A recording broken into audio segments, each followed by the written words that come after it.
la présentation va être enregistrée. Alors, je me présente donc, Nicole Perrault, animatrice du réseau des répondantes et répondantiques. Je mets tout de suite le partage vers le diaporama. Ça ne sera pas long. Je partage l'écran. Alors, c'est celui-ci. Je partage. Je le mets en mode diaporama. Donc, est-ce que vous voyez le diaporama? Oui. OK, parfait. Alors, je me présente, je suis Nicole Perrault, l'animatrice du réseau des répondants et répondantiques. Ce que je vous propose, je le disais tantôt, la présentation, vous allez voir, elle est divisée en quelques sections. Alors, on pourrait peut-être à chaque fin de section prendre une pause là, pour pouvoir échanger, que vous ameniez vos commentaires, etc. Là, je suis ouverte à tout. Alors, bienvenue tout d'abord à ce séminaire qui est intitulé « Développer les compétences numériques et informationnelles », donc les CN et les CI de nos étudiants, le prophétique des étudiants. Si vous êtes là, c'est parce que vous savez que en ce 21e siècle, la maîtrise des compétences numériques et informationnelles est devenue nécessaire, voire incontournable, que ce soit dans les études, sur le marché du travail ou même dans la vie citoyenne. Heureusement, j'ai le goût de dire heureusement, parce que le réseau collégial est quand même relativement pionnier là-dedans. Le réseau collégial, donc, met à la disposition des enseignants et des collèges le prophétique des étudiants du collégial, qui est un cadre de référence, on pourrait dire de qualité, sur lequel on peut s'appuyer pour assurer la maîtrise des compétences numériques et informationnelles de nos étudiants. Et le réseau collégial aussi met à la disposition des enseignants, des étudiants, des conseillers pédagogiques, un ensemble de ressources pour soutenir le développement de ces compétences-là. C'est ce qui fait l'objet de ce webinaire de ce matin, mercredi 13 février. Je tiens à dire que le webinaire en tant que tel n'a pas l'ambition d'aborder tous les sujets dans le détail, peu s'en faut, parce qu'on en aurait pour des heures. Tout ce que j'espère, c'est que ce webinaire-là va être l'occasion pour vous de voir à quel point il est important de développer les compétences numériques et informationnelles de nos étudiants, d'avoir aussi une idée des enjeux qui ont été associés à la production d'un prophétique des étudiants qui est transversal, qui est tout programme, qui est adaptable, et que vous ayez aussi une bonne idée des caractéristiques du prophétique et des habiletés qu'il comporte. J'espère aussi que le webinaire va être l'occasion pour vous de voir comment les objectifs et les tâches associées aux 5 habiletés du profil peuvent aider les enseignants et les étudiants à définir les étapes à réaliser pour réaliser une activité et les critères de réalisation aussi, de mieux comprendre à quel point les tâches peuvent nous aider, peuvent servir de repère lorsqu'il s'agit d'intégrer le prophétique dans des activités d'apprentissage, que ce soit dans un cours ou un programme.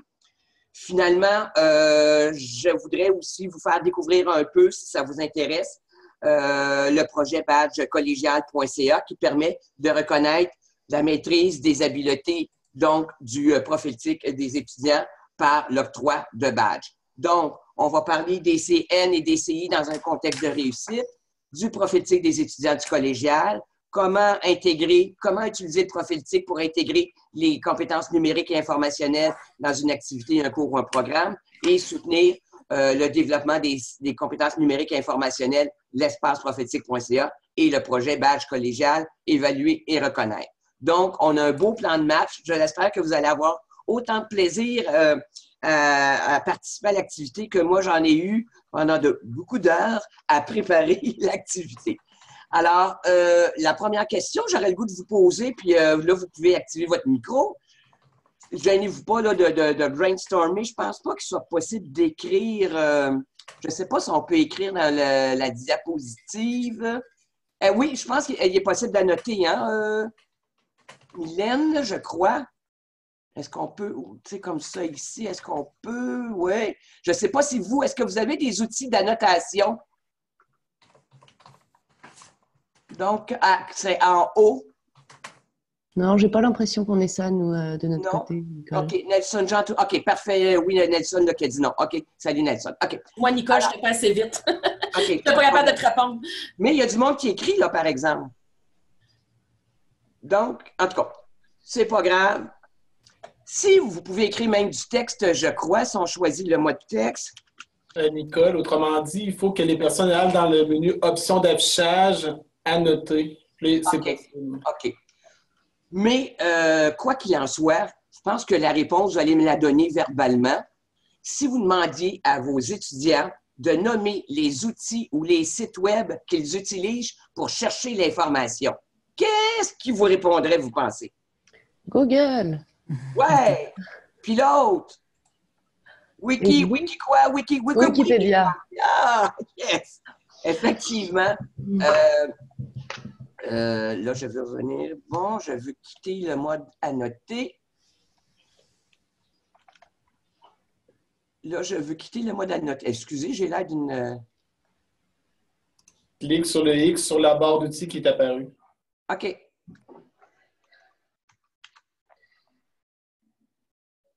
Bon, ça n'a pas marché.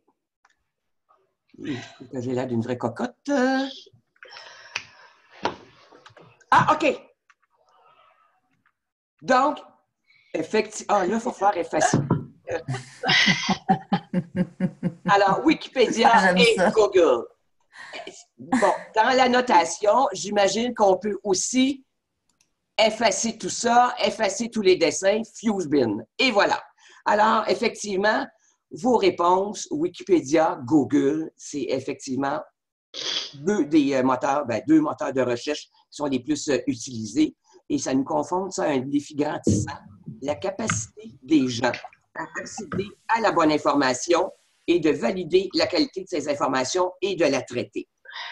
À votre avis, est-ce que les premiers résultats d'une recherche dans Google et dans Wikipédia sont suffisants dans un contexte d'études supérieures comme dans les cégeps? Probablement que vous allez me répondre non, d'autant plus, entre autres, que bon, les bibliothèques offrent des moteurs de recherche beaucoup plus étoffés que ce qu'on trouve dans Google et dans Wikipédia, même si ça peut nous être utile lors des premiers pas qu'on effectue dans notre recherche. Donc, il est important, je pense, de faire développer, et ce n'est pas uniquement de moi là, que je dis ça, de développer donc la capacité des étudiants à effectuer une recherche d'information de qualité.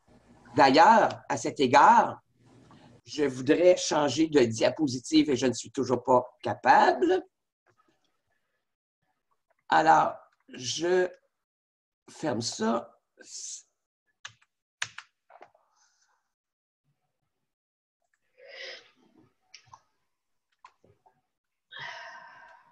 Bon, je veux arrêter le mode dessin et je ne suis pas capable. Aidez-moi. OK. Alors, deuxième petite question. Si vous demandez aux étudiants qui consultent des nouvelles sur les réseaux sociaux de nommer le site qu'ils utilisent le plus pour accéder à l'actualité, qu'est-ce qu'ils vont vous répondre? Facebook, Snapchat. Non, Snapchat, c'est pas l'actualité. Instagram. Instagram, c'est ça que je cherchais. OK. Bien, c'est Facebook qui arrive en premier. Pour 64 des 18-24 ans, utilisent Facebook pour accéder à l'actualité. Et c'est 53 des 25-34 ans. YouTube, Instagram, LinkedIn, etc., là, ça varie, il y a des taux d'à peu près de 12 à 3 Donc, comment ça peut être fragile? Puis là, dans Facebook, Dieu sait si on peut peut-être éventuellement retrouver des fake news. Alors, ça aussi, je pense que ça mérite réflexion. Jessica, est-ce que tu pourrais effacer les commentaires, s'il te plaît? Oui. Merci. Donc, c'est important à ce moment-là de s'interroger sur la façon dont nos étudiants cherchent l'information et l'utilisent. Ce qui m'apparaît important, justement, c'est de bien comprendre en quoi, quand on parle de compétences numériques et informationnelles, de quoi parle-t-on? Alors, en juin 2016, le CIFRIO a publié, le CIFRIO, c'est un organisme qui voit l'informatisation des entreprises, qui a publié un rapport intitulé « Les compétences numériques, des compétences nécessaires pour favoriser le passage au numérique dans les entreprises ». Et le rapport a permis d'apporter des réponses à la question suivante. Oui, mais quand on parle de compétences numériques, de quelles compétences parle-t-on? quelles sont les caractéristiques de ces compétences. Et j'ai bien aimé la façon dont tout cela était présenté. Quand on parle de compétences numériques, je tiens tout de suite à dire qu'on ne parle pas uniquement d'habiletés techniques, au contraire. Les compétences numériques représentent la capacité des individus à employer et à combiner, bien sûr, des habiletés, des savoirs, des savoir-faire et des savoir-faire dans des sphères suivantes. Bien sûr, les habiletés techniques en tant que telles, c'est-à-dire la capacité à utiliser efficacement les technologies, incluant entre autres là, la protection de l'identité numérique et la manifestation de comportements éthiques et citoyens. Mais ça implique aussi la maîtrise d'habiletés cognitives, donc la capacité à rechercher l'information, la capacité à sélectionner l'information numérique, la capacité à l'évaluer, cette information-là, et la capacité aussi à l'interpréter. Et bien sûr, les compétences numériques nous réfèrent également à des habiletés collaboratives. Donc, la capacité à collaborer et à résoudre des problèmes dans des environnements technologiques et à en présenter les résultats obtenus. L'interprétation, l'analyse que le CIFRIO fait englobe, vous allez le voir, toutes les habiletés du prophétique des étudiants du collégial. Donc, les compétences numériques telles que vues par le CIFRIO incluent des compétences informationnelles, la recherche éclairée et réflexive d'informations, la compréhension des procédés grâce auxquels l'information elle est produite et qu'elle est mise en valeur, l'utilisation de l'information pour générer de nouveaux savoirs et la participation éthique à des communautés d'apprentissage.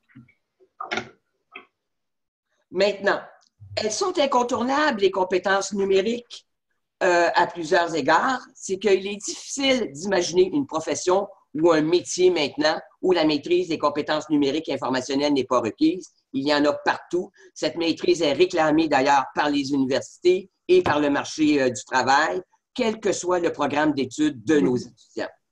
Tous les programmes préuniversitaires maintenant comportent des compétences ou des objectifs associés à des habiletés cognitives, collaboratives et technologiques. Ceux d'entre vous qui sont impliqués de près ou de loin par la révision des programmes de sciences de la nature, de sciences humaines, savez très bien que ces compétences vont être incluses, c'est inéluctable, à l'intérieur des compétences ou des objectifs de ces programmes-là.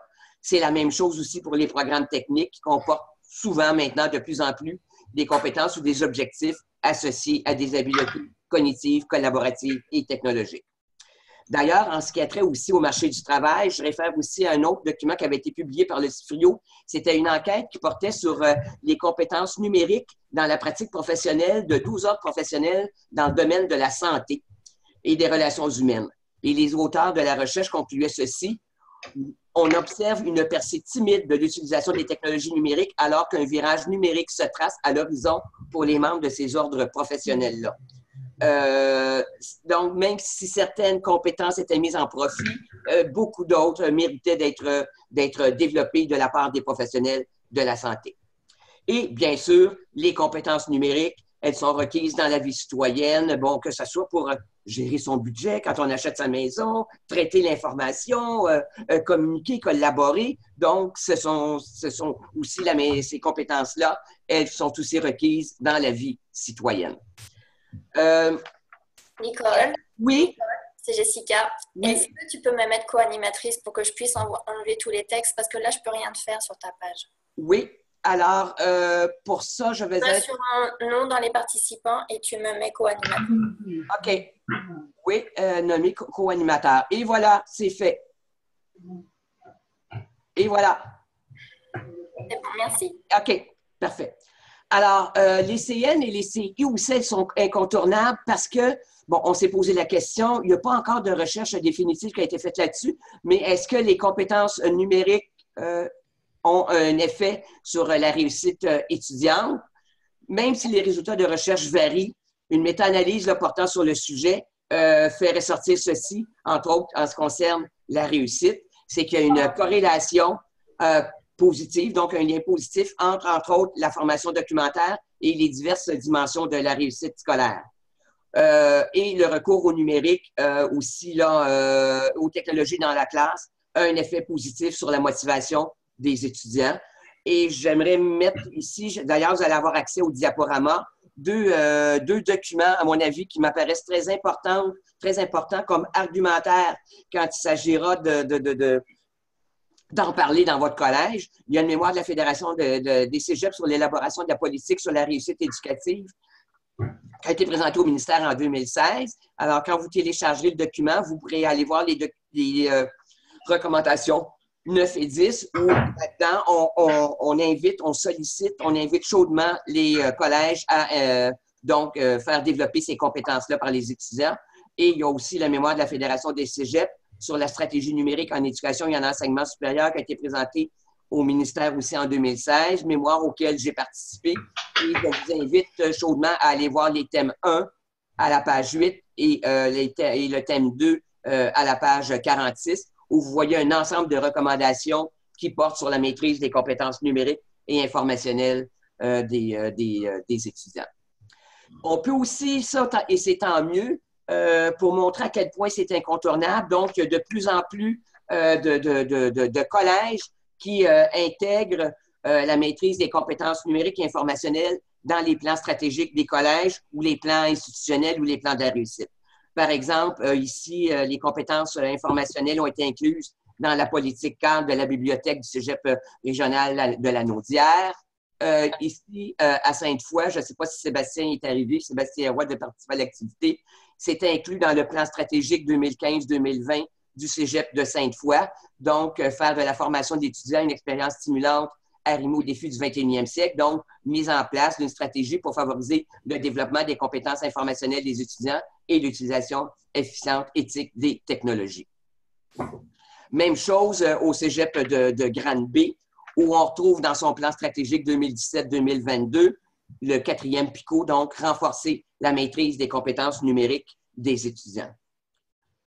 Mais, me direz-vous, est-ce que nos étudiants devraient maîtriser? Ils ne les maîtrisent donc pas, parce que combien de fois on entend des gens en général dire « Ah, eux autres sont de la génération, bon, telle génération, ils savent tout faire. » Mais est-ce que c'est vraiment vrai? Alors, donc, compétences numériques et informationnelles, perception versus réalité. Il y a une enquête qui a été faite par Bruno Polubert, Thierry Carcentier et compagnie en 2012 auprès de 34 000 étudiants du collégial. Imaginez, 34 000 étudiants du réseau collégial en 2012 ont répondu à ce sondage où on demandait aux étudiants de se situer eux-mêmes, donc leur perception de leurs compétences numériques et informationnelles et comment ils se situaient là-dedans. Donc, proportion des répondants de niveau qui se considéraient de niveau intermédiaire, avancé ou expert. Ouais. 93 % estimaient qu'ils savaient chercher l'information de manière efficace sur Internet. 71 % d'entre eux s'estimaient intermédiaires, avancés ou experts pour choisir le bon outil de recherche pour trouver le bon type de document. 86 % se disaient évaluer donc intermédiaires, avancés ou experts pour évaluer la crédibilité et la valeur des sources d'information sur Internet. La même chose pour la gestion d'information. La moitié des étudiants se considéraient donc très bons. Même chose pour synthétiser, organiser les éléments d'information, donc tout ramener ça. 73 % d'entre eux s'estimaient très bons là-dedans et 80 % d'entre eux se disaient donc, intermédiaires, avancés ou experts en termes de compréhension sur des enjeux éthiques et légaux concernant l'accès à l'information et à l'utilisation d'informations disponibles. Est-ce que c'est vrai tout cela? Qu'en pensez-vous? Or, la réalité, ce qu'elle dit, c'est ceci. D'ailleurs, et ça entraîne beaucoup de conséquences négatives, c'est que nos étudiants, ils font une utilisation en surface, fonctionnelle et ludique des technologies. Les gars s'amusent, les filles jasent là, sur Internet. OK? Donc, ils ont de la difficulté, et ça, les enseignants de nos collèges là, peuvent l'appuyer. Nos étudiants ont de la difficulté à repérer l'information pertinente. Ils trouvent peu de documents, ils ne trouvent pas de documents ou un trop grand nombre de documents, etc. Leurs stratégies de recherche sont déficientes, utilisation de concepts inappropriés, méconnaissance de la structure puis du contenu des catalogues de la bibliothèque, ainsi que du vocabulaire contrôlé, une stratégie de recherche aussi qui est déficiente, une incapacité à interpréter une référence bibliographique, sont autant d'éléments qui nuisent au repérage des documents. Ils sont aussi inefficaces dans la recherche d'informations. Ils vont explorer diverses pistes sans obtenir des résultats satisfaisants. Un procédé donc par essai et par erreur qui fait perdre du temps aux étudiants pour la lecture de documents, l'appropriation de la contenu et la rédaction aussi de leurs travaux. Et ce que ça peut entraîner, entre autres, c'est un potentiel de plagiat par ignorance des règles de citation. Et une conséquence aussi, ça, il faut faire bien attention à ça. Dans certains programmes, on peut décider, donc, il y a une variabilité, bien sûr, dans la formation des étudiants dans leur profil de rentrée, mais aussi dans leur profil de sortie, dépendamment dont le programme d'études a pris en main la maîtrise de ces compétences-là.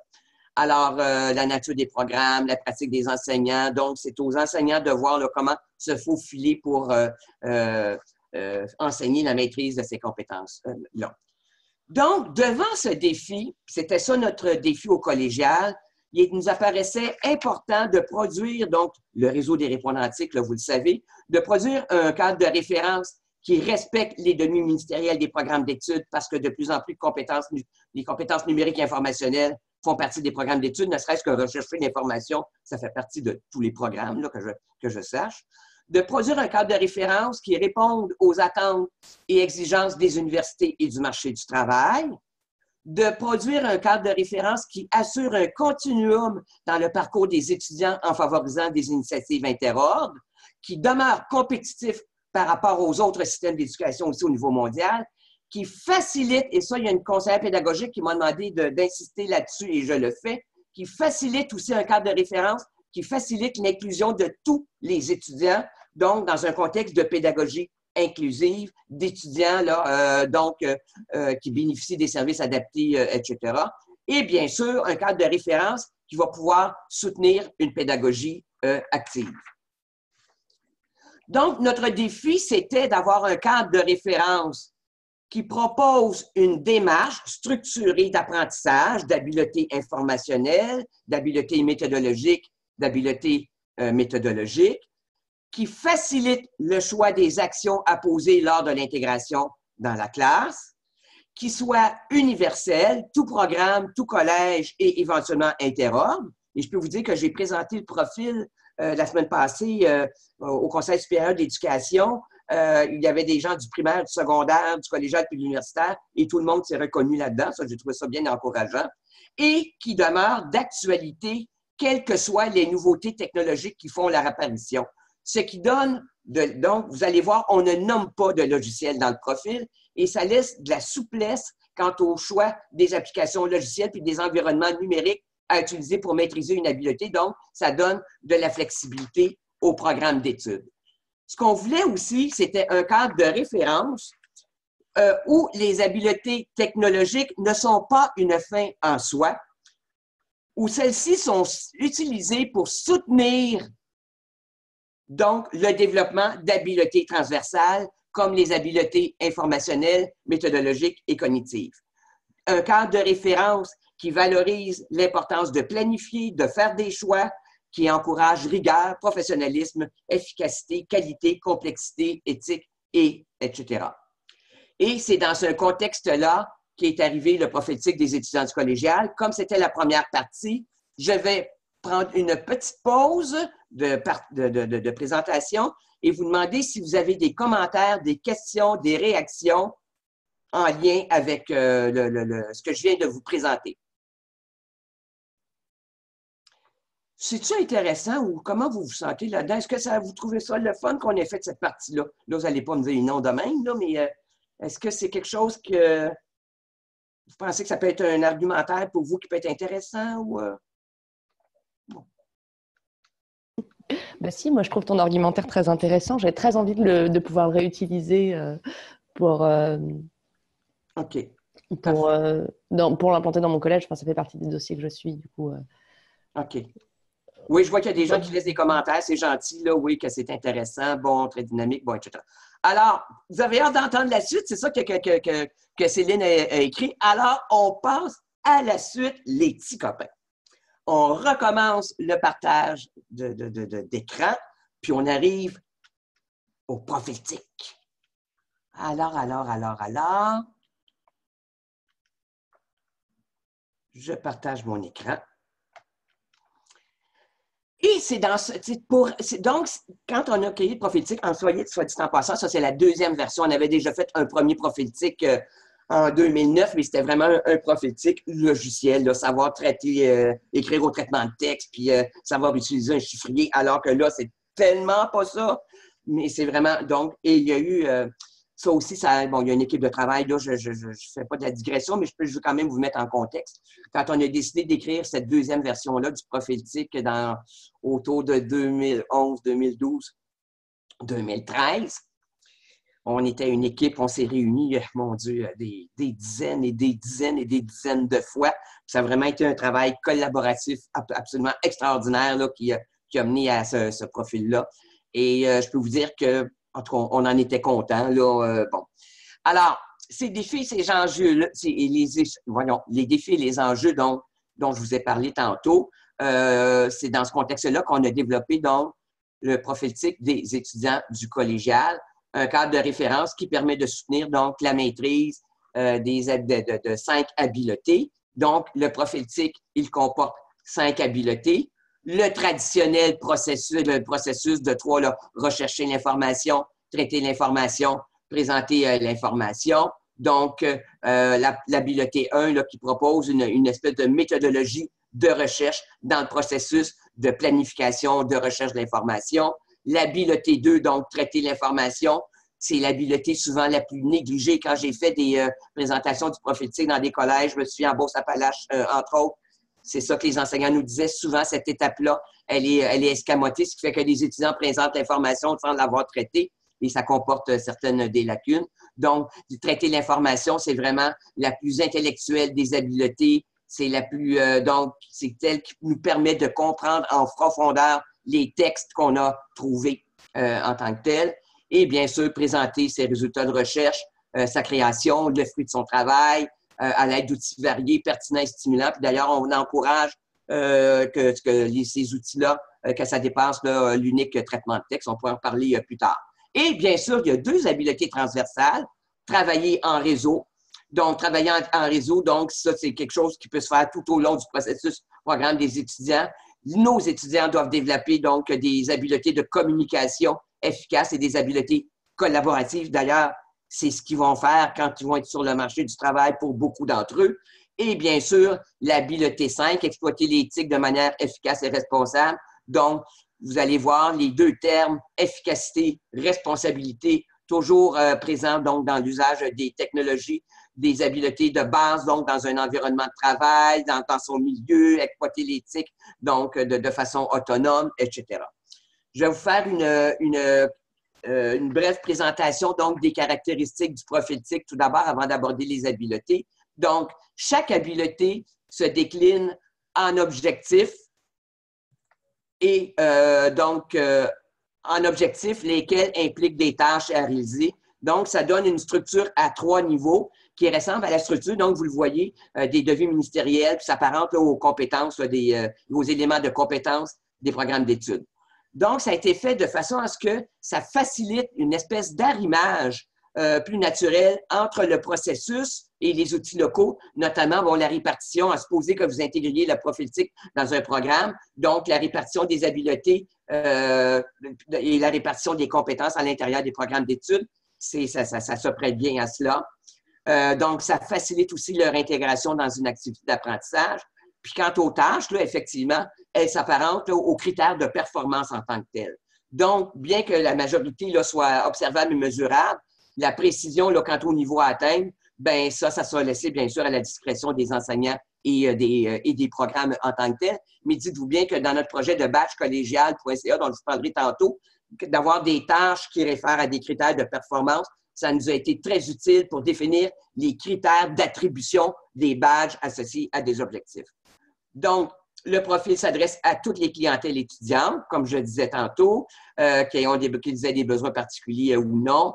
Et il est possibilité aussi de l'adapter au personnel, aux autres personnels là, dans le réseau collégial, qui évoluent dans le réseau collégial, que ce soit les gestionnaires, le personnel de soutien, le personnel enseignant. Et effectivement, il est possible d'étaler la maîtrise des habiletés, des objectifs et d'une habileté dans plus d'un cours. Et il est intégrable, donc, comme je le disais tantôt, dans les plans cadres des collèges. Il est actuel et souple en ce sens que, comme il se décrit en termes d'habileté méthodologique et cognitive à développer et non en termes d'utilisation de logiciels, il demeure, comme je le disais tantôt, d'actualité, quelles que soient les nouveautés technologiques qui apparaissent, et il peut être adapté donc en fonction des programmes d'études. À cet égard-là, j'aime bien utiliser une petite animation qu'une de mes assistantes avait faite. Comme je disais, donc, il donne de la souplesse quant au choix des applications logicielles puis des environnements technologiques. Par exemple, si on prend l'habileté 2, traiter l'information, et on a l'objectif 2.3, représenter visuellement l'information, qui correspond ensuite à la tâche effectuer la représentation visuelle de l'information. Le processus en tant que tel de traitement de l'information, là, ça n'en est qu'une partie, et on peut dire qu'il est à peu près le même, quel que soit le programme d'études dans lequel on étudie. Sauf que les outils qui vont être utilisés pour traiter l'information et la représenter vont varier d'un programme d'études à l'autre. On ne représente pas nécessairement l'information de la même façon en art graphique qu'en sciences de la nature. Ce qui fait que, comme la nature de l'information analysée, donc, elle est différente d'une discipline à l'autre, le choix des applications logicielles à utiliser pourra varier d'une discipline à l'autre. À ce moment-là, c'est à l'enseignant, selon le type de données qui a été colligé, qu'il revient de choisir la ou les applications logicielles qui permettent de rendre compte de l'objectif effectuer la représentation visuelle de l'information. Donc, ça peut être sous forme de tableaux, de graphiques, de schémas, de plans, avec, mettons, un traitement de texte, un chiffrier électronique, une carte conceptuelle et compagnie. Donc, le profil se décrit en termes d'habileté cognitive, méthodologique, transversale, informationnelle, mais les applications logicielles sont laissées à la discrétion des programmes d'études et des enseignants. Je vais vous faire une courte description des habiletés. Je n'irai pas dans le détail parce que ça, tout est expliqué vraiment dans un endroit là, dont je vous donnerai le lien tantôt. Mais quand on parle donc de la première habileté la plus traditionnelle de recherche de l'information, elle se définit, donc c'est l'activité la plus fréquente, c'est la plus, et elle est essentielle, bien sûr, dans toutes les disciplines, que ce soit en art pour critiquer des œuvres, en univers social pour analyser l'impact d'un changement de gouvernement, en sciences pour trouver des réponses à des questions. Les étudiants font de la recherche d'information. L'habileté 1 comprend donc 4 objectifs qui s'inscrivent dans une démarche là, typiquement linéaire, mais bien sûr, tout au long du processus, il est possible nécessaire de revenir en arrière. C'est la raison pour laquelle là, on a nos petites flèches sont en pointillés, donc de faire des choix différents et de reprendre certaines étapes. Cette habileté-là permet à l'étudiant donc de trouver l'information, de la choisir, de la recueillir efficacement et de repérer de l'information pertinente et de qualité en vue éventuellement d'un traitement d'information et d'une production à réaliser. Donc, la démarche proposée implique la planification de la recherche, l'efficacité du processus de recherche, l'évaluation de la qualité de l'information et l'organisation méthodique des documents trouvés. La deuxième habileté, c'est, comme je disais tantôt, habituellement, cette habileté-là, elle suit l'étape 1, rechercher l'information. Donc, l'étudiant doit traiter l'information qu'il a conservée, c'est-à-dire dégager l'information pertinente, l'analyser de façon approfondie, puis à se représenter visuellement les idées et les concepts qu'il a retenus. En passant, il y a une différence entre représenter visuellement l'information et l'habileté 3 qui s'appelle présenter l'information. Quand on parle de représentation dans 2.3, par exemple, c'est vraiment l'étudiant qui a fait une analyse, par exemple, et qui là va produire un graphique, qui va produire un tableau, qui va produire n'importe quel document qui va lui permettre de représenter l'information qu'il a analysée, alors que l'habileté 3, présenter l'information, on va inclure, entre autres, le graphique ou le tableau qu'on a produit lors de l'étape 2.3. On y reviendra plus tard. Donc, cette habileté-là met en lumière l'importance que l'étudiant sache comparer, qu'il sache caractériser, décrire, classer, repérer, expliquer, mettre en relation les éléments d'information qui vont lui permettre d'approfondir un sujet, de s'approprier des contenus et de soutenir une démarche intellectuelle rigoureuse. Il est important que nos étudiants soient justement là, initiés à la rigueur intellectuelle. Donc, c'est vraiment ce processus de traitement de l'information-là, c'est vraiment le pivot donc d'un processus de résolution de problèmes. Donc, ce qu'on retrouve, c'est vraiment donc 3 dans un contexte linéaire. Ici, j'ai marqué objectif linéaire. L'étudiant dégage l'information, il analyse l'information et par la suite, l'information qu'il a analysée, il la représente visuellement. Mais donc, les méthodes et les outils, bien sûr, varient selon la discipline, bien sûr. Et entre autres, représenter visuellement l'information, donc 2.3, là, ça contribue bien sûr à éviter de plagiat parce que l'étudiant doit produire quelque chose qui montre qu'il a bien compris l'analyse qu'il a faite.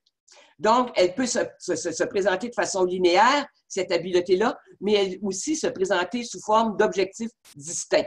Par exemple, un enseignant peut demander à ses étudiants de dégager les éléments d'information considérés pertinents à partir d'un texte qu'il leur a remis ou d'un enregistrement là, vidéo qu'il a regardé ou d'un enregistrement audio. Un prof aussi peut demander de façon donc distincte d'analyser un texte littéraire, par exemple, d'analyser des données. Et aussi, un enseignant peut demander à ses étudiants, par exemple, je sais que quand j'étais prof de psycho, on demandait à nos étudiants de se faire une carte conceptuelle du chapitre là, qui venait d'aborder. Donc, on peut demander aussi aux étudiants de représenter visuellement l'information, donc en dehors du processus traditionnel là, recherché, traité, présenté. L'habileté 3, c'est celle aussi qu'on connaît beaucoup, donc présenter l'information, mais là, c'était vraiment, je présente tout mon travail au complet. Donc, vous le savez, un grand nombre de travaux scolaires impliquent une activité où l'étudiant est invité à présenter l'information, il fait connaître les résultats de sa recherche, le déroulement de son projet, sa création, le fruit de son travail, à l'aide d'outils variés, pertinents et stimulants. Cette habileté-là, donc, elle soutient l'étudiant dans la réalisation, dans sa production finale. La démarche proposée ici, vous voyez, elle est très générique et se présente en 4 étapes. Planifier, réaliser, mettre en valeur, transmettre l'information. Donc, elle est générique et elle s'applique à tous les types d'applications logicielles utilisées pour, vous allez voir d'ailleurs, dans les tâches là, que comporte l'habileté 3, là, qui sont associées à chacun des objectifs, vous allez voir que même les tâches sont très génériques, qu'on produise une vidéo, qu'on produise un wiki, qu'on produise, que notre travail soit présenté, qu'on publie sur le web, qu'on produise un PowerPoint. Toutes les étapes, tous les objectifs et toutes les tâches sont les mêmes, quelle que soit l'application logicielle qui va être utilisée pour présenter l'information. Vous allez voir, ça nous sert de repère et c'est très, très utile. Donc, qu'il s'agisse d'un document rédigé au traitement de texte, d'un diaporama, d'une capsule vidéo, d'une publication web, ces étapes sont les mêmes. Donc, l'habileté en tant que telle, elle n'impose pas de moyens ou d'outils, elle valorise au contraire la mise en œuvre d'une démarche rigoureuse qui vise à ce que l'information soit présentée selon des formes jugées utiles et adéquates pour chaque domaine d'étude. Donc, ça, c'est l'habileté 3. L'habileté 4, ça, c'est celle où on parle maintenant de tout ce qui s'appelle travail collaboratif, parce que les outils de communication à distance et de télécollaboration connaissent un essor important pour s'ouvrir sur le monde, pour être pleinement fonctionnel à l'aide du numérique. D'ailleurs, nos étudiants, vous le savez maintenant, du travail en équipe, en ligne, ils en font, même si ce n'est pas demandé dans le cours en tant que tel. Donc, il est important de savoir communiquer à distance, de savoir partager des contenus et de collaborer en réseau.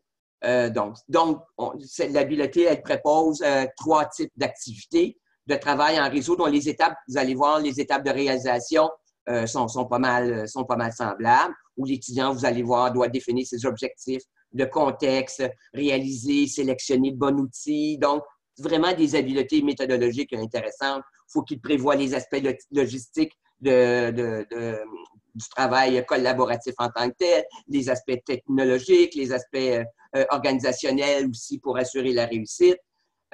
Exploiter aussi les fonctionnalités offertes par l'outil de communication, etc. Donc, l'habileté 4, travailler en réseau. Et là, on arrive à la 5e et dernière habileté, c'est l'habileté 5, exploiter l'éthique de manière responsable, efficace et responsable. Donc, c'est vraiment cette habileté-là, elle s'inscrit dans une perspective de former des citoyens à la fois efficaces et responsables dans leur utilisation des technologies. Donc, il y a 4 objectifs qui sont autonomes, réunis sous 2 orientations.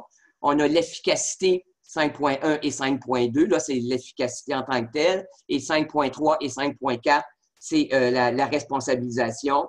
Ils sont souvent là, liés, ils peuvent être souvent liés aux habiletés du prophétique et sont fréquemment mobilisés dans divers contextes. Donc, cette habileté-là, elle propose, entre autres, donc un coffre à outils qui permet à l'étudiant d'exploiter efficacement les technologies à travers son parcours collégial, d'adopter de saines habitudes de travail. Vous allez voir dans l'objectif 5.2, de travailler de façon aussi autonome, de développer un ensemble de comportements qui vont l'encourager à être un citoyen conscient, averti et responsable. Par exemple, on sait pour 5.4, se conformer aux droits liés à la propriété intellectuelle, appliquer les conditions d'utilisation de l'information, préserver sa cyber-réputation. Puis là, 5.4.3, je me permets, 5.4.3, à faire le lien avec, certains d'entre vous avaient entendu parler de la production, de la mise en ligne du petit guide du postulant idéal, qui est paru tout récemment, qui a été développé par l'équipe Mon Image Web du réseau des répondantiques. Donc, le petit guide du postulant idéal, c'est qu'il donne justement aux étudiants un ensemble d'outils qui lui permettent d'être conscientisés à l'importance d'avoir une identité numérique, donc qui soit perçue comme étant quelqu'un de professionnel et de préserver, donc de présenter donc une identité numérique qui soit conforme aux attentes, entre autres, des employeurs. Je me permets de faire le lien avec préserver sa cyber-réputation et celle des autres, mais aussi veiller à la sécurité de l'information numérique, donc son identité numérique, ce qu'on dit de moi, etc. Ce sont des choses qui sont devenues très importantes.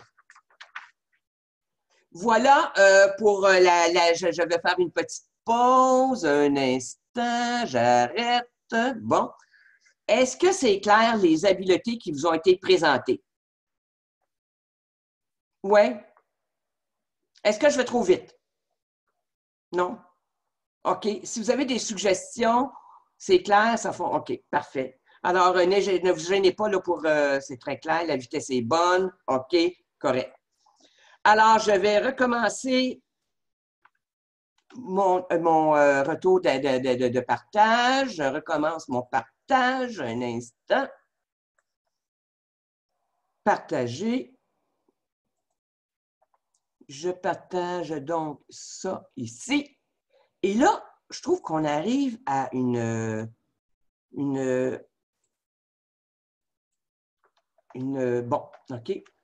section que je trouve bien, bien importante parce que souvent,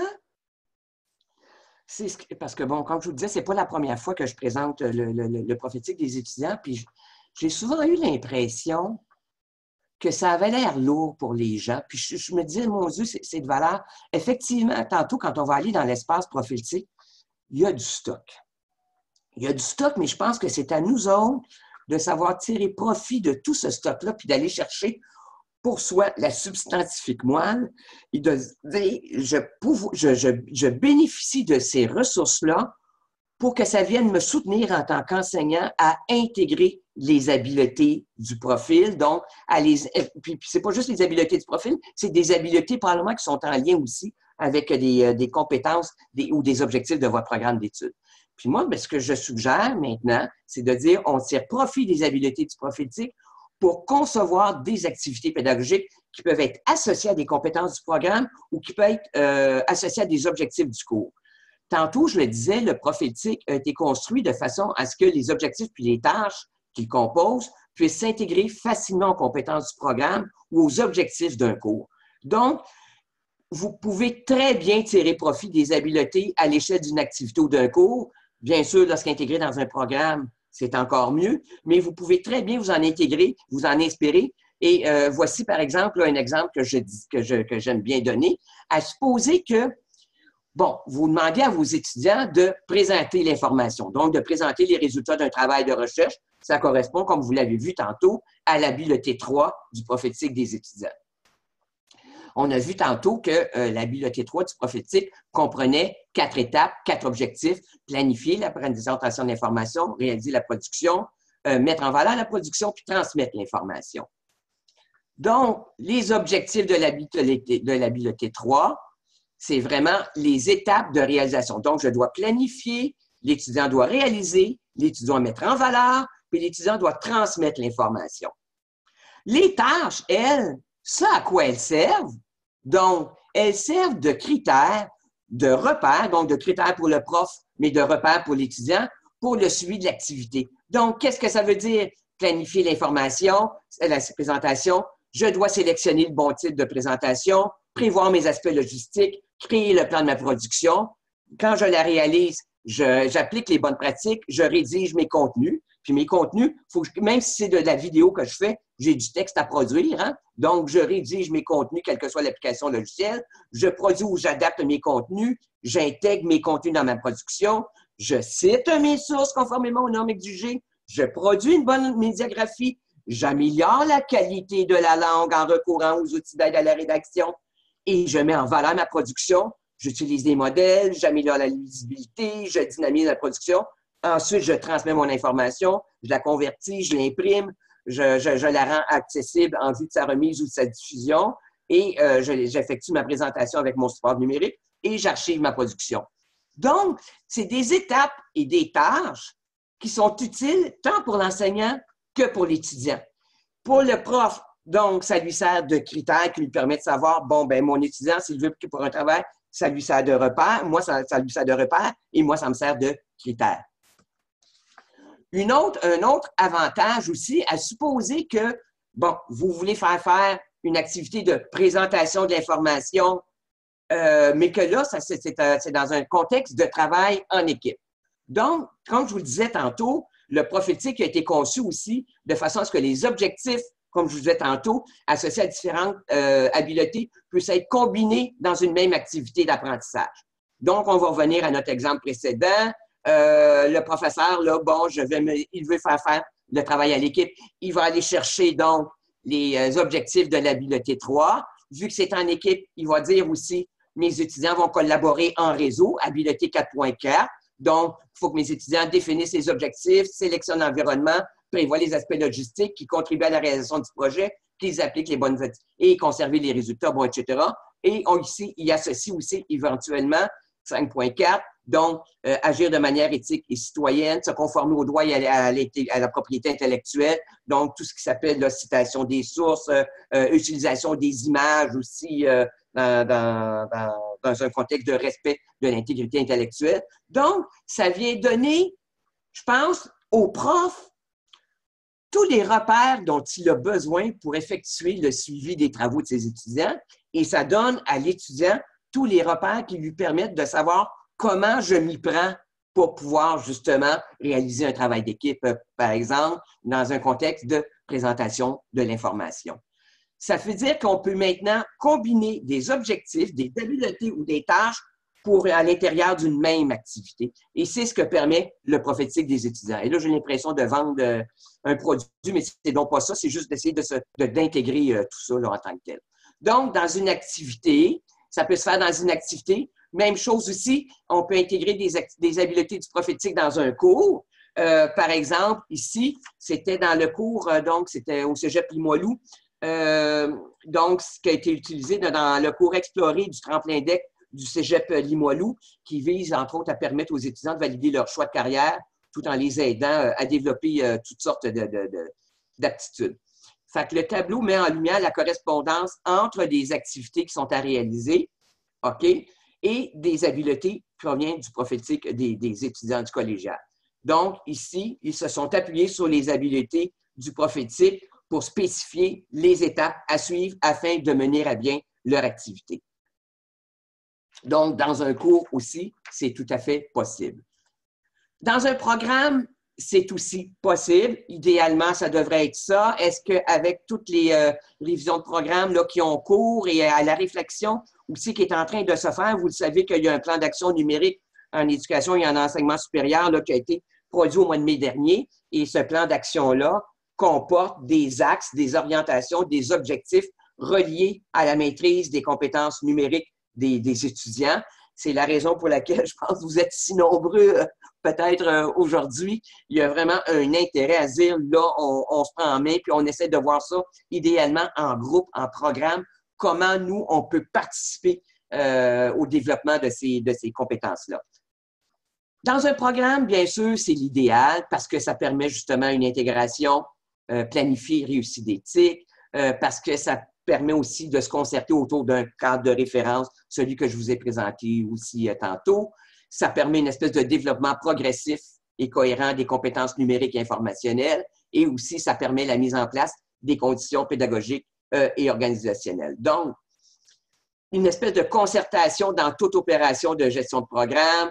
C'est la raison pour laquelle c'est très intéressant. Et suggestion, c'est de s'appuyer quand on veut développer les compétences numériques et informationnelles des étudiants.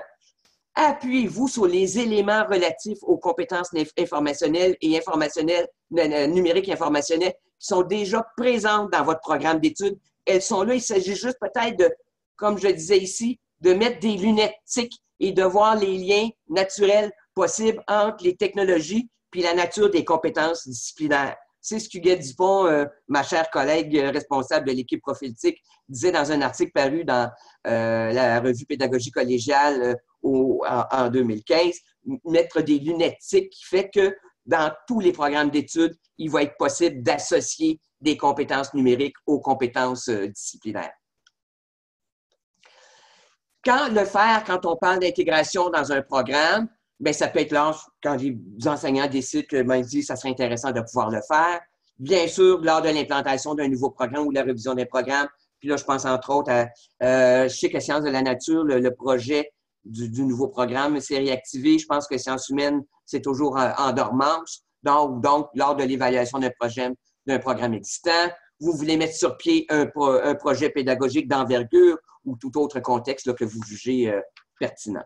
Et pour vous accompagner là-dedans, bien sûr, le réseau Reptic a développé, puis ça c'est bilingue, un guide d'intégration du profil TIC. Il existe en français, il existe en anglais et il mène donc il décrit toutes les étapes qui mènent à l'intégration du profil TIC dans un programme. Il présente les points qui sont à considérer quand vient le temps de le faire, le rôle et les responsabilités des intervenants qui sont impliqués et tous les documents et les grilles qui sont à produire. Par exemple, une grille à bibliothéco, puis là, vous avez tous les liens de toute façon, mais ici, j'ai un exemple d'une grille à bibliothéco du programme Infographie en prémédia du Collège antique. On voit comment, dans ce programme-là, chaque habileté du profil elle a été investie, réinvestie dans chaque cours. C'est vraiment intéressant là, pour structurer l'intégration des habiletés du profil à l'intérieur d'un programme d'études. Comme je vous disais tantôt, le diaporama va être accessible à tout le monde. Vous pourrez cliquer là, sur tous les liens qui sont présents. Mais là, vous allez dire, ça fait du stock, c'est du... Restons calmes, restons zen, comme je le suis moi tout à fait naturellement. Profitez des ressources de l'espace Profil TIC pour vous inspirer là-dedans. Allez voir, il y a des récits d'expérience, des scénarios, des tutoriels, des grilles d'évaluation des applications logicielles et c'est ce qui va faire l'objet de la prochaine section. On va découvrir ensemble l'espace profiltic.ca. Je fais une petite pause. Avez-vous des commentaires? Non, ce n'est pas facile. De compétences de... Bon, il y a René qui a écrit as-tu des exemples de compétences de formation spécifique technique? Il me semble que c'est plus facile en formation générale, mais par exemple, à l'ENA, rechercher une information n'a rien à voir avec l'obus, bien s'assurer d'avoir le bon aéronef, de consulter le bon manuel du fabricant, la lecture du schéma, évaluer la qualité de l'information trouvée ne s'applique pas.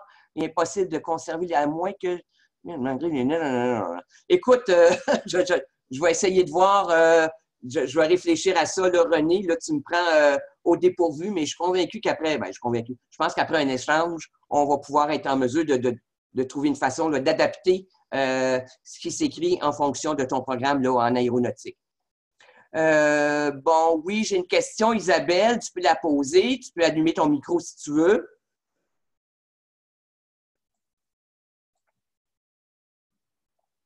Si tu es capable. Bon, ben, tu peux poser ta question par écrit. Boissonneau, je ne sais pas si c'est une fille ou un gars, là. Très souvent, le prophétique est parsemé parmi les cours du programme. Est-ce qu'il existe des collèges? Oui, dans les cours. Oui, ben là, il y a le programme Tremplin Deck là, dont je vous parlais tantôt. Donc, s'il existe des collèges où certaines habiletés du profil sont enseignées dans les cours, oui. Et vous allez voir, tantôt, quand on va aller voir des récits prof web en fonction des habiletés du profil, vous allez voir qu'il y a plein de scénarios qui peuvent être... Boissonneau, t'es une fille, je te vois là. OK. Qu'il y a plein de récits prof web, de scénarios pédagogiques que vous pouvez utiliser justement pour mettre sur pied une activité pédagogique qui va intégrer des habiletés du profil. On va y revenir. Bon, je pense que Michel disait que, bon, ça se concerne, j'imagine que tu fais le lien avec Léna, Michel, que c'est pas toujours évident de pouvoir intégrer des habiletés du profil dans des programmes particuliers. Toi, tu parles de maintenance industrielle. OK. J'ai les mêmes occupations que René. Comment on fait pour intégrer ça aux compétences d'un programme? Alors, bon, moi, ce que je vous proposerais, vous allez voir dans le diaporama que j'ai créé, à la fin, j'ai fait, et vous allez voir dans l'espace prophétique aussi, c'est là, mais dans la revue Pédagogie collégiale, on avait publié un article, Huguette Dupont, Lorraine Ouellette et moi, qui s'appelait « Intégrer les activités du prophétique dans un cours ou un programme », où on donne plein de pistes pour le faire. Alors, vous allez avoir les références dans le diaporama et ça va probablement pouvoir vous aider. Est-ce que vous avez d'autres questions, d'autres commentaires avant qu'on passe à la partie sucrée de notre présentation? Ça va? Ben, je trouve que ça va bien, puis ça va laisser du temps là, un petit peu pour des questions. OK. Alors, je ferme ça. Là, je vais aller en mode partage encore, mais là, on va aller dans l'espace prophétique.ca. Ça ne sera pas long. OK. Alors, je vais commencer mon partage. Donc, partager l'écran. Je partage l'écran. On est dans l'espace prophétique.ca à la page d'accueil. L'espace prophétique.ca, donc, il est dans ProfWeb. D'ailleurs, si on va dans ProfWeb en tant que tel, si je fais, bon, profweb.ca. Bon, ça, c'est profweb.ca. Alors, si on clique ici, cadre de référence prophétique, on arrive exactement dans l'espace prophétique, découvrir le prophétique. Et on arrive à la page d'accueil. Fait que là, ce qu'on retrouve, c'est un aperçu plus général, global. Donc, en général, c'est la page d'accueil en tant que telle, où on retrouve des articles qui sont en lien avec le prophétique, un aperçu global et quelques choix d'équipes liés là, à certains articles là, qui ont été écrits là, ou publiés à propos d'habiletés du prophétique. Il y a un lien vers Twitter aussi. Donc, comme je le disais tantôt, un aperçu global, etc. Mais ce n'est pas ça le plus important. Là, ben, le plus important. Là, c'est quand, première chose, bon, on a ici les habiletés du profil, on a une section à propos, on a une section ressources, on a une section intégrée, glossaire, FAQ, contact. Là, aujourd'hui, on va parler de la section, bien sûr, des habiletés du profil, de la section à propos, puis de la section ressources, puis un petit peu de la section intégrée. Alors, quand on parle des habiletés du profil, on clique sur une habileté, soit dit en passant, on est en train de revoir la présentation physique de nos pages. Ça va être pas mal mieux quand on va le voir. Donc, pour chaque habileté, objectif ou tâche, pour la majorité d'entre elles, tout n'est pas complètement terminé, mais c'est en train de se faire. On a, par exemple, si je clique sur habileté 1 ou objectif 1.1, Donc, j'arrive à l'objectif 1.1. On a tout d'abord un aperçu global de la signification de l'objectif de l'habilité ou de la tâche. Ensuite, on a des précisions, donc c'est-à-dire de l'information complémentaire pour bien comprendre l'énoncé. Le niveau de détail, bon, est plus précis, l'explication elle est plus élaborée, on peut aller un petit peu plus loin. Ensuite, on a les exigences, les suggestions, donc des pistes qui concernent les attentes possibles envers les étudiants, qu'il s'agisse d'évaluation formative, sommative, donc toutes sortes d'exigences, de suggestions qui sont proposées et qui peuvent vous aider là, à définir les critères qui peuvent être utilisés pour vous assurer de la maîtrise de l'objectif ou de la tâche ou de l'habileté. Des outils potentiels, ça, c'est vraiment des catégories d'outils pertinents là, qui peuvent, ou des applications logicielles qui peuvent être utilisées pour réaliser une tâche en tant que telle. Et on a aussi dans la pratique, on a des exemples ou des pistes là, qui permettent de nuancer ou de contextualiser l'énoncé de manière universelle pour tous les programmes, bon, etc. Et j'aimerais vous dire qu'à partir du moment où vous cliquez sur un élément, à gauche, que ce soit une habileté, un objectif ou une tâche. À droite, il y a des ressources qui apparaissent. Les ressources qui se trouvent à droite sont directement liées à l'élément sur lequel vous avez cliqué. Là, j'ai cliqué sur l'habileté 1 au total. Bien, dans l'habileté 1 au total, j'ai 15 récits, j'ai 24 scénarios pédagogiques, j'ai développé donc 47 tutoriels et j'ai exploré des applications logicielles, évalué la maîtrise des habiletés, donc des ressources là, qui sont associées à ça. Mais si je clique, par exemple, sur 1.1, donc planifier la recherche d'informations, bien là, j'ai 3 scénarios qui impliquent effectuer la recherche. J'étais dans quoi là? 1.1, donc planifier la recherche d'informations. Donc, j'ai des ressources qui portent uniquement sur effectuer la recherche d'informations, des récits de profs, des scénarios pédagogiques, des tutoriels pour les étudiants, etc., etc., etc. Donc, toutes ces ressources, donc les ressources qu'on retrouve à droite sont directement associées à l'élément sur lequel on a cliqué à gauche.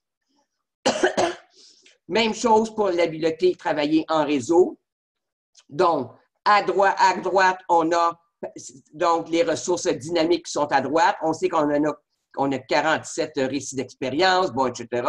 Si je clique sur 4.3, collaborer en réseau, OK? Donc, je sais que j'ai des récits d'expérience, donc des gens qui ont fait réaliser des activités de collaboration en réseau. Vous avez 22 récits d'expérience. Vous avez aussi 7 scénarios qui sont pédagogiques, qui sont associés à une activité de collaboration en réseau. Il y a pour les étudiants, il y a 12 tutoriels, etc., etc., etc. Et là, toujours, encore une fois, on retrouve la description de l'habileté, ou de l'objectif ou de la tâche pour chacune de ces, chacun des habiletés, objectifs ou tâches du profil en tant que tel. C'est comme ça que ça se présente, donc, l'espace profil TIC dans la section habileté du profil TIC. La section, elle, à propos, j'aurais peut-être dû en parler avant. Donc, elle, cette section-là, elle explique là, à qui s'adresse le profil TIC. On présente la structure puis les contenus de l'espace profil TIC, pourquoi avoir eu un profil TIC, la philosophie qui est à la base du profil TIC, nos sources d'inspiration, notre historique, nos contributeurs. Les contributeurs, je ne sais pas s'ils sont là-dedans. L'équipe du profil TIC des étudiants, là, au fil des années, là, comme vous pouvez voir, il y a beaucoup de monde qui a participé. C'est vraiment extraordinaire. Donc, c'est ça, la philosophie, les sources d'inspiration, la médiagraphie, etc. Donc, on a les habiletés du profil en haut à droite, la section à propos, et maintenant, on arrive à la section ressources en tant que telle.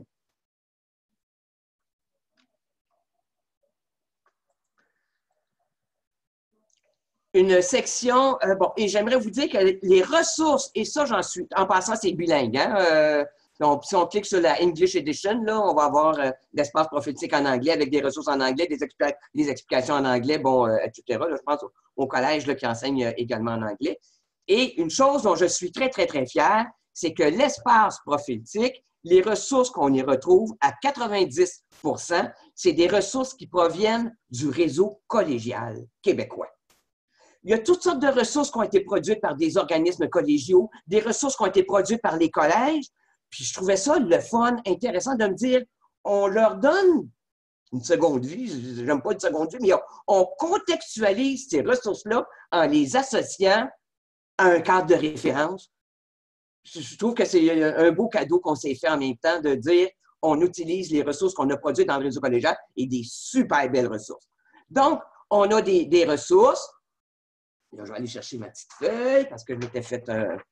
Donc, tantôt, là, tu sais, je vous montrais, il y a des ressources à droite, il y a on a le texte statique à gauche qui explique les habiletés, les objectifs, les tâches, puis à droite, on a des ressources.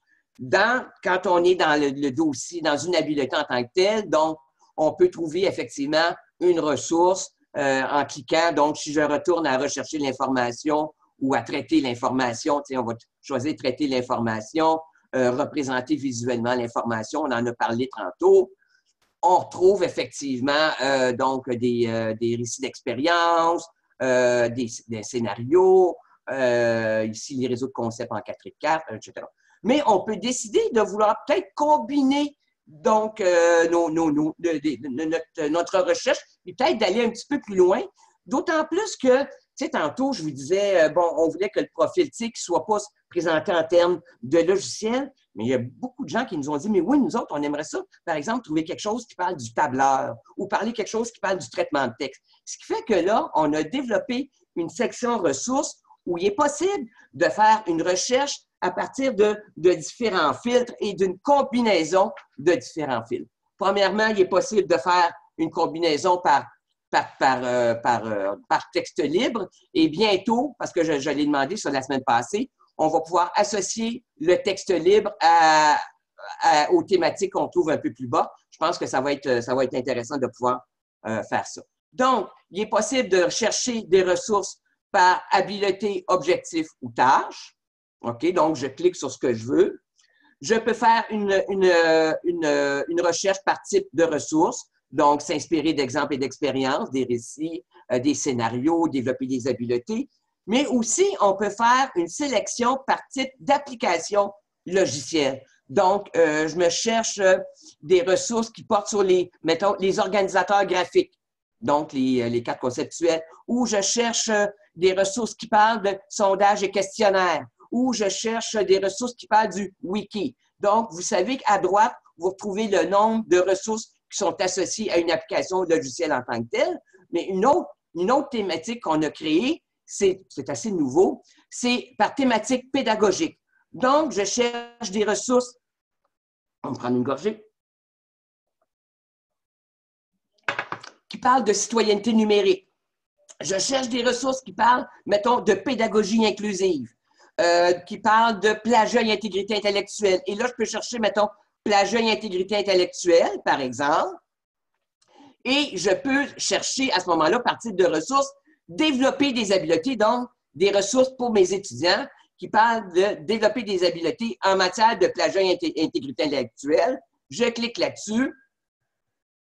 Et là, un outil bibliographique version collégiale, générer automatiquement une table des matières, aller plus loin avec Zotero, débuter avec Zotero. Donc, des ressources pour les étudiants, des tutoriels pour les étudiants, donc, qui vont leur permettre d'éviter le manque, qui visent la prévention du plagiat, etc. Donc, il est possible de combiner finalement un ensemble donc, de ressources en tant que telles. Est-ce qu'il y en a qui ont des questions tout de suite? Je vois qu'il y a peut-être des conversations.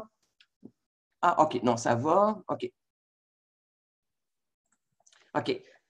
Donc, par exemple, bon, habileté, objectif ou tâche. Je peux chercher 1.3 et valider, donc une recherche par objectif. Donc, je peux chercher, donc, évaluer la qualité de l'information trouvée, vérifier la validité, etc. Et là, je vais filtrer. Ça s'en vient. Donc, évaluer ses sources, initiation de la recherche documentaire. Mais là, ça peut être, si je n'ai pas demandé que ce soit un scénario pédagogique ou un tutoriel, là, j'ai toutes les ressources associées à évaluer l'habileté, évaluer la qualité de l'information trouvée.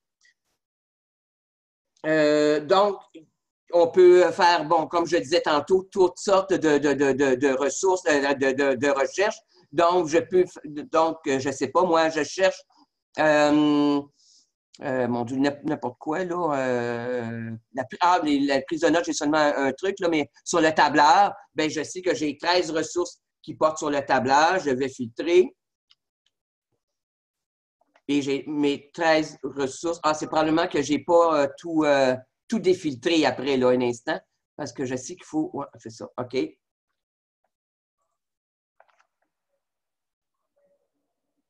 Donc, tutoriel, les principaux éléments du tableur, imprimer un tableur, utiliser les fonctions moyennes, bon, etc., etc., etc.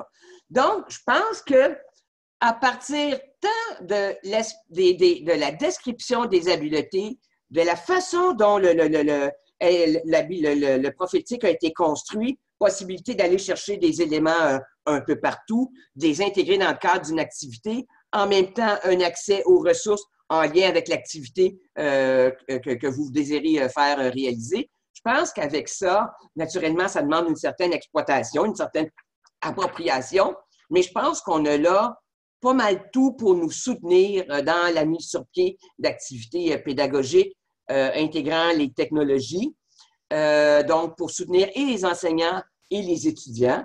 Et je pense que la section ressources peut aider aussi nous soutenir à trouver des ressources spécifiques à une thématique donnée, que ce soit une thématique du prophétique, un élément du prophétique, ou un type de ressource, ou une application logicielle, ou une thématique le plus pédagogique. Et la dernière section dont je vais vous parler, c'est la section « Intégrer le prophétique des étudiants ».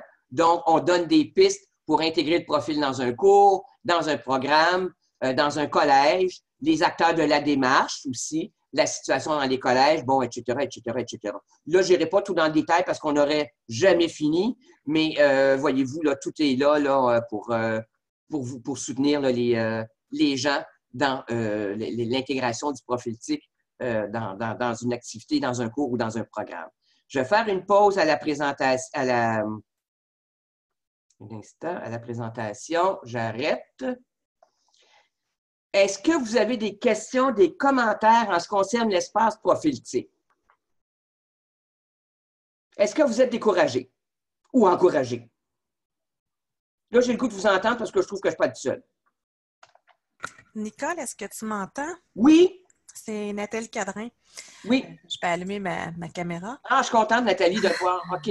Parce qu'on s'est écrit là récemment. Oui. Là, je ne sais pas, j'ai 2 écrans, là, fait que je ne regarde pas nécessairement la bonne caméra. Je voudrais savoir, tout ce que tu as présenté là, OK, on parle de profil TIC, version étudiant, bien entendu.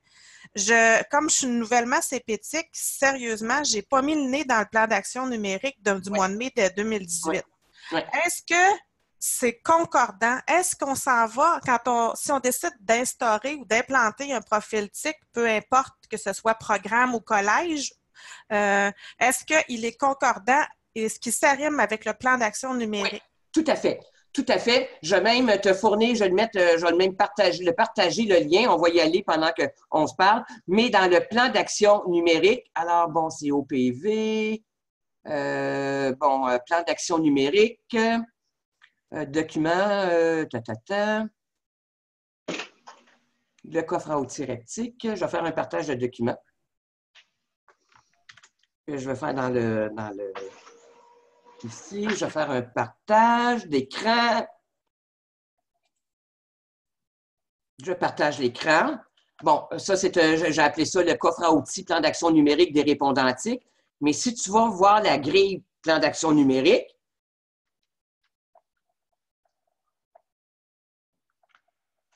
bon, là, il est en train de charger, l'opération en cours. Bon, entre autres, ça c'est le plan d'action numérique. Ça, c'est les orientations, les axes, les objectifs et les mesures du plan d'action numérique en éducation, en enseignement supérieur. C'est un document que les répondantiques peuvent télécharger puis adapter dans leur collège. Mettons, l'objectif 1, ça nous intéresse. Quel projet ça pourrait générer, description du projet, le budget, mes commentaires, etc.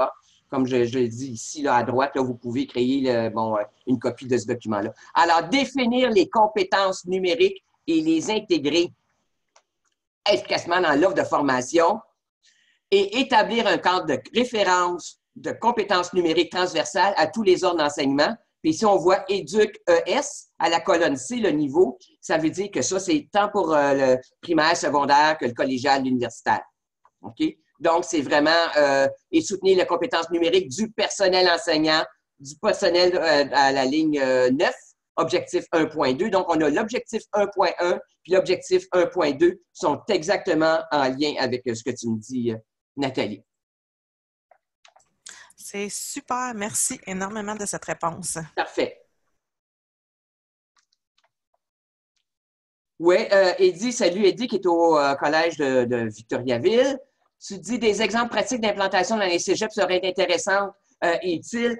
Écoutez, ça pourrait faire l'objet d'une autre activité, mais effectivement, il s'en fait beaucoup. Je pourrais, effectivement, mais ça s'est fait quand même dans certains programmes. Si je pense à Grenby, si je pense à la Naudière, donc je ne peux pas vous nommer de tous les cégeps, mais je pourrais vous revenir là-dessus. Ça pourrait peut-être être Huguette qui pourra animer une activité là-dessus avec des exemples pratiques d'intégration et implantation dans les cégeps. Ça me fait plaisir de le faire. Tu as une question, Isabelle, tu peux la poser. Puis ensuite, on va faire un petit tour. Là. Ça vous intéresse-tu que je vous parle du projet Patch collégial? Dites oui, oui, oui, ok, oui, ça vous intéresse, ok, ok, ok.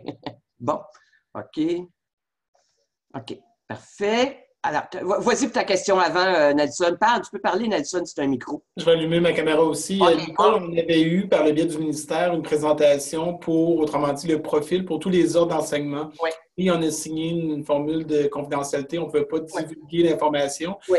Peux-tu nous parler où est-ce que le projet est rendu? Oui. Alors, ce dont Nelson parle, c'est le profil du GRIPTIC. C'est le groupe de recherche interuniversitaire en technologie de l'information, etc., qui regroupe le GRIPTIC, toutes les universités du Québec, Laval, Montréal, UQAM, Trois-Rivières, Chicoutimi et compagnie, tout le monde, qui a, par le biais de chercheurs, dont un que vous connaissez sûrement, Thierry Carsanti, qui sont en train de développer un profil de compétences numériques transversales, interordres et compagnie. On en a eu, et ces gens-là sont subventionnés par le ministère de l'Éducation et de l'Enseignement supérieur. Lors de notre rencontre des répondantiques en avril dernier, on nous a présenté une première ébauche de ce profil-là. Il y a eu une deuxième version qui a été produite, je ne l'ai pas encore vue, qui comporte, en fait, le profil, au lieu de comporter 5 habiletés avec des objectifs, etc., il comporte donc une compétence générale, mais qui comporte aussi la compétence générale comporte 11 ou 12 dimensions avec des éléments de dimension. Ce qu'on en a vu, c'est que ça ressemble énormément, c'est certain, on ne peut pas réinventer la roue, aux habiletés du profil. C'est peut-être présenté autrement. Nous autres, le Retour Optique, on participe aux travaux en tant que collaborateurs, où on donne notre opinion, etc.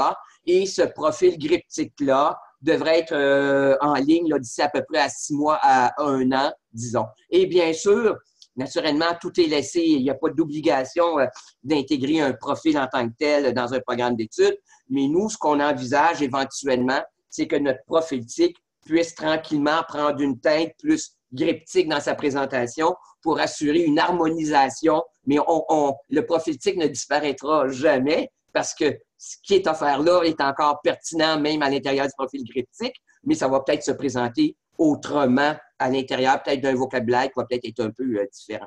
Donc, il y a une adéquation, Nelson, une très grande adéquation entre le profil GRIPTIC et le profil TIC des étudiants du collégial. D'ailleurs, j'ai parlé avec Thierry hier, puis il est à la recherche justement de questions. Ça, je vais vous écrire là, les répondantiques. Il est à la recherche de gens qui pourraient rédiger des questions qui permettraient aux étudiants de s'auto-évaluer en matière de compétences numériques en lien avec leur nouveau profil GRIPTIC, mais en même temps, il dit vous associerez des ressources du profil TIC avec ça.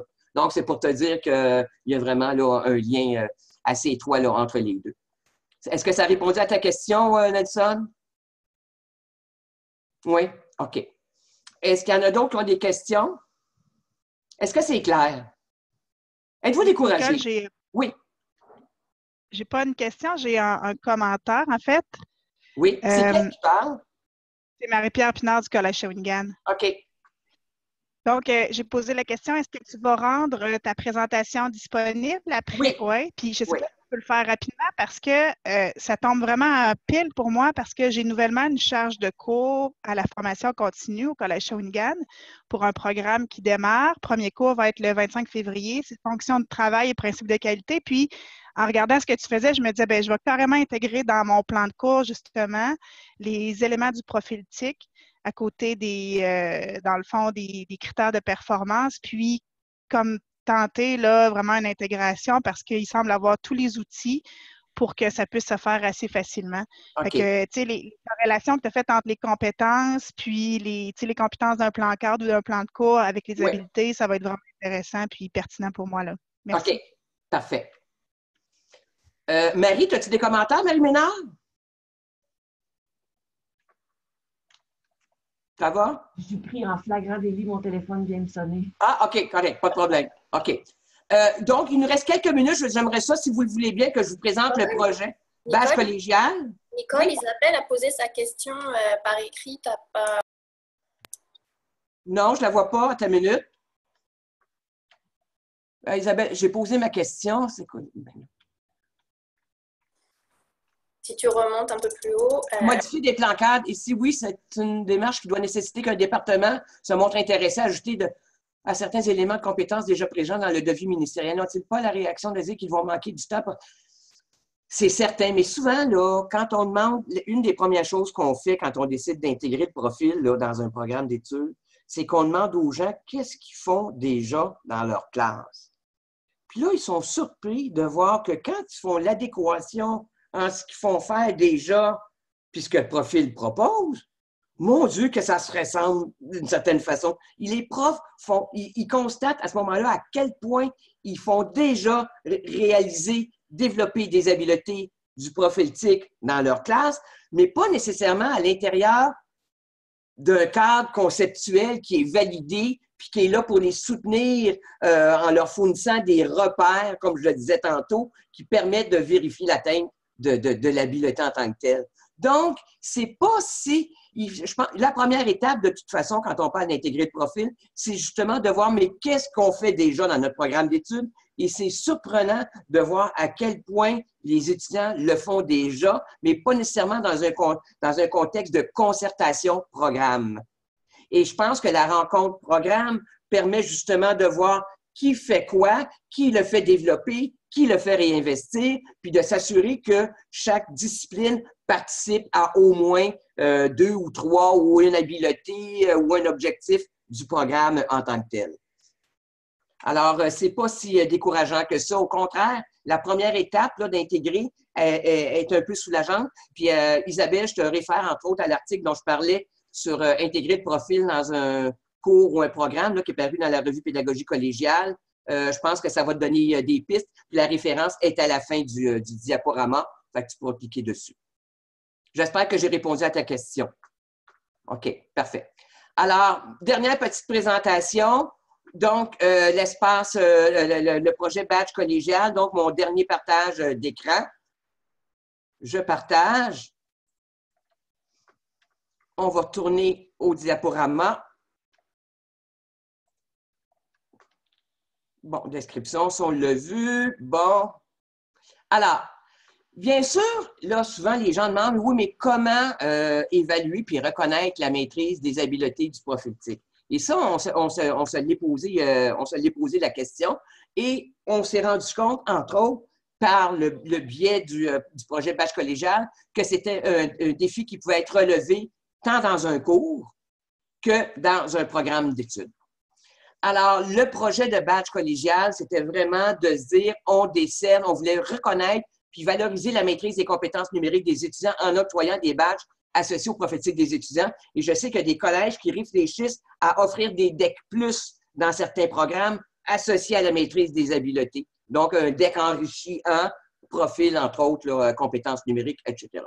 Donc, c'était vraiment de reconnaître donc, la maîtrise des habiletés du prophétique et de la maîtrise globale. On voit le super badge là, qui est apparu à gauche en bas.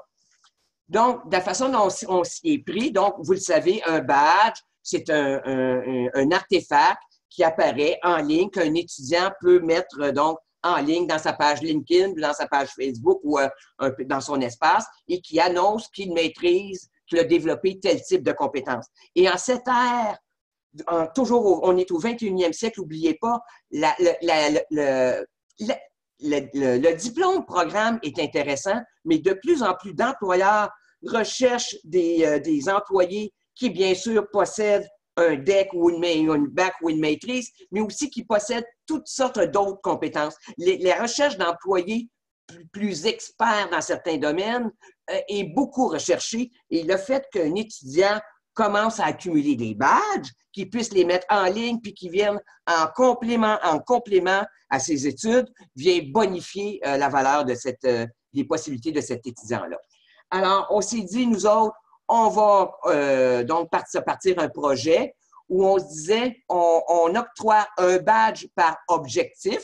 Donc, mettons, pour l'habileté 2, traiter l'information qui comporte 3 objectifs. On peut octroyer un badge pour l'habileté 2.1, pour l'habileté 2.2, pour l'habileté 2.3. Puis quand l'étudiant maîtrise les 3 badges, a reçu les 3 badges de l'objectif de l'habileté 2, il reçoit le badge global traiter l'information. Et quand l'étudiant maîtrise ainsi tous les badges de toutes les activités, il se voit octroyer le super badge, le badge prophétique.ca. Ce qui fait que comme on a 5 habiletés, 18 objectifs puis un super badge, ce qui fait que dans le projet, il y a 24 badges là, qui peuvent être octroyés. Le site existe, le site Badge collégial, donc on a expérimenté Antique, Édouard-Montpetit, Lévis-Lauzon, Limoilou, Valleyfield. Tout n'est pas là, complètement terminé, mais il y a quand même une expérimentation qui a été faite. Et dans ce site-là, Badge collégial, on peut voir les fiches descriptives de chacun des badges. Et dites-vous bien, tantôt, quand je vous parlais de objectif, habileté, objectif, tâche, ben les tâches deviennent des critères de performance proposés qui attestent que l'étudiant là, maîtrise un objectif en particulier. Donc, on a les fiches descriptives de chacune, la page des membres, c'est-à-dire les étudiants qui ont reçu des badges, avec accès aux badges en tant que tel, la page des collèges, donc on peut aller sur la page du collège Édouard-Montpetit ou du cégep Édouard-Montpetit où on a vu que Nathalie Derue, une prof de bio, elle a expérimenté l'octroi du badge de l'habileté 5.2, travailler de façon autonome, et vous pouvez voir comment elle s'est assurée que les étudiants maîtrisaient bien l'objectif « Je travaille de façon autonome ». C'est pas évident, hein? Mais elle a trouvé des moyens de le faire. Donc, ça, c'est le site badgecollégial.ca. Et effectivement, là, le projet pilote regroupait là, 5 collèges. Limoilou n'a pas pu finalement le réaliser, mais ça s'est fait à Antique, à Édouard-Montpetit, en technique d'hygiène dentaire. À Lévis-Lauzon, ça a été le super badge en tant que tel, à Valleyfield en art visuel, etc. Donc, c'est un gros projet qui est appelé à se déployer parce que dans le réseau collégial, on voudrait éventuellement pouvoir, en guillemets, excusez l'expression, mais badger, pas nécessairement uniquement les habiletés du profil, mais octroyer des badges dans un contexte de formation continue, de reconnaissance des acquis, d'activités réalisées dans le cadre d'activités étudiantes, etc.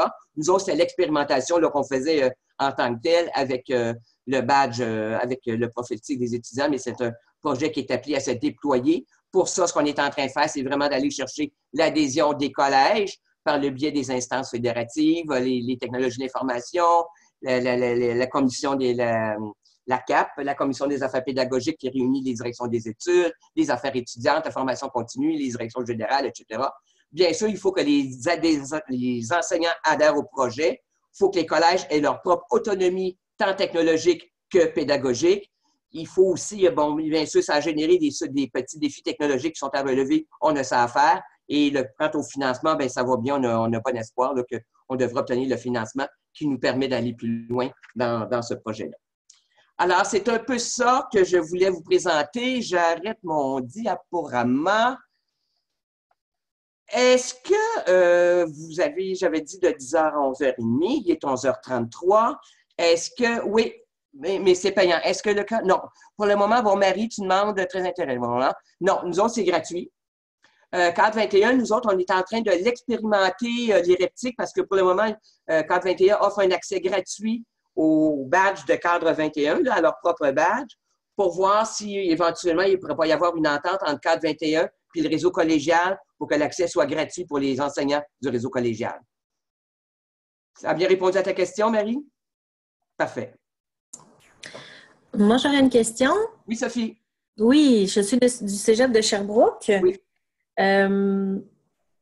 Par rapport les projets pilotes qu'on a vus pour le projet Badge, oui. Si moi, je veux explorer ça au Cégep de Sherbrooke, je me réfère à mon REPTIC. À David.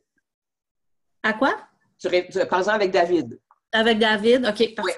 Oui. Ouais. Je vais peut-être voir avec mon programme si on peut OK. aussi instigateur ou... OK. David est au courant du projet.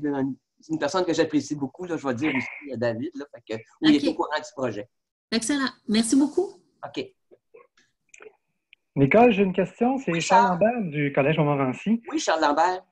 Écoute, moi, j'ai beaucoup d'adhésions personnelles là, au badge, mais je reçois beaucoup de résistance de la part de certaines personnes me disant que c'est un petit peu autosuffisant, je ne sais pas comment dire, mais c'est fermé au domaine collégial, au milieu collégial, puis il n'y a pas d'avant, puis il n'y a pas d'après selon eux.